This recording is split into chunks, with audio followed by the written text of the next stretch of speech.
mom worked in the building, and I was like terrified. I was actually in 7th grade in gym class. I was in my country and I was just in front of the TV. I was standing near this very spot as I watched the Second World Trade Tower collapse over my neighborhood. I was barely out of reach of the debris cloud, and I remember trying to fathom the unfathomable, the untold carnage and wreckage that was about to be dumped over lower Manhattan. The scars that these attacks left on individuals and families will be felt for lifetimes. But remarkably, from the parks and new construction, to the visitors, the memorials, and the special events, the neighborhoods around Ground Zero have made an amazing comeback. Less than a year after the attacks, free concerts began drawing people back to Rockefeller Park. This park had been used as a helipad right after 9/11. The 10-story Winter Garden atrium sustained heavy damage from the falling towers, but soon it was restored to all of its marble and glass splendor.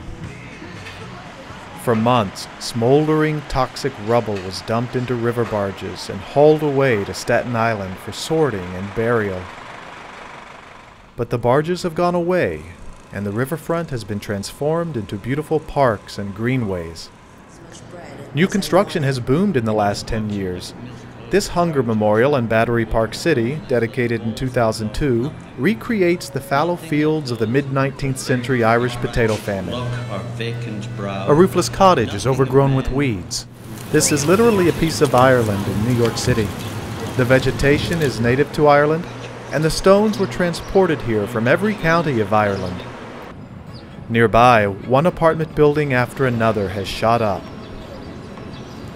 Not long after the towers fell and the dust settled, these empty lots morphed into green residential high-rises. They enclosed the serene 2-acre teardrop park. Scaled back a little bit. The other thing they didn't realize that's been a real benefit is the way the light reflects off of so many windows. So it's actually brought more light into the space than they had originally anticipated. The stone is from the Catskills, and the water is all reclaimed and recycled. The amenities of these new high-rises include Manhattan's first green branch of the public library and Poets House, which contains 50,000 volumes of poetry. It also serves as a vital center of research, workshops, and poetry readings. And blocks away, situated between Ground Zero and the Brooklyn Bridge, the tallest residential skyscraper in the Western Hemisphere has just opened its doors. This windswept tower, simply named New York, was designed by world-famous architect Frank Gehry and stands 76 stories high. When the second one hit, our building shook quite dramatically, and everyone took off.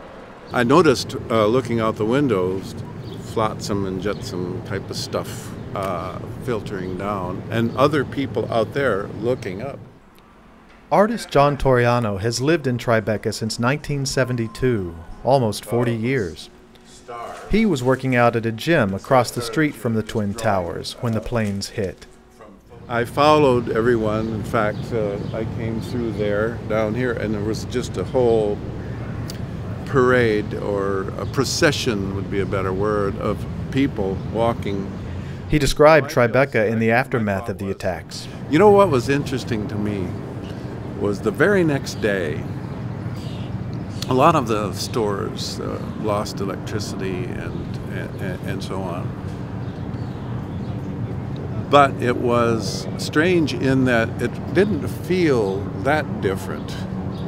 It felt like 20 years before. You know, it felt like when I first moved here. In 2001, the TriBeCa Film Festival was an idea to help revive a neighborhood. Now it's a hot-ticket destination alongside Sundance and Cannes. Each year it generates millions of dollars for city businesses and electrifies downtown Manhattan. I would say 10 years later, it feels like a normal place again. It seems to me almost like it didn't happen in a way, that life has been going on. You know, for a long time, there was always a whole parade of tourists going down to the World Trade Center event, almost have a memorial, I think.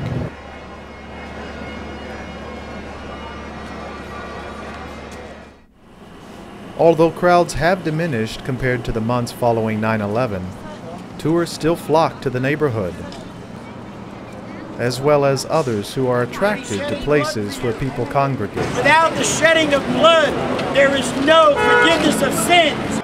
Our streets are the starting line for the 5-borough bike tour, and the finish line for the 5K Tunnel to Towers run, which celebrates the heroism of fallen firefighter Stephen Siller, who himself ran in full gear through the Brooklyn Battery Tunnel to Ground Zero in order to save lives. And finally, we witnessed one of the decade's great triumphs, Miracle on the Hudson. For 3 days after Captain Sullenberger safely landed plane and crew on the Hudson River, we watched with anticipation as workers carefully retrieved this death-defying aircraft from the icy waters next to Rockefeller Park. This bronze sphere stood on the plaza between the two World Trade Towers. It was created as a symbol of world peace.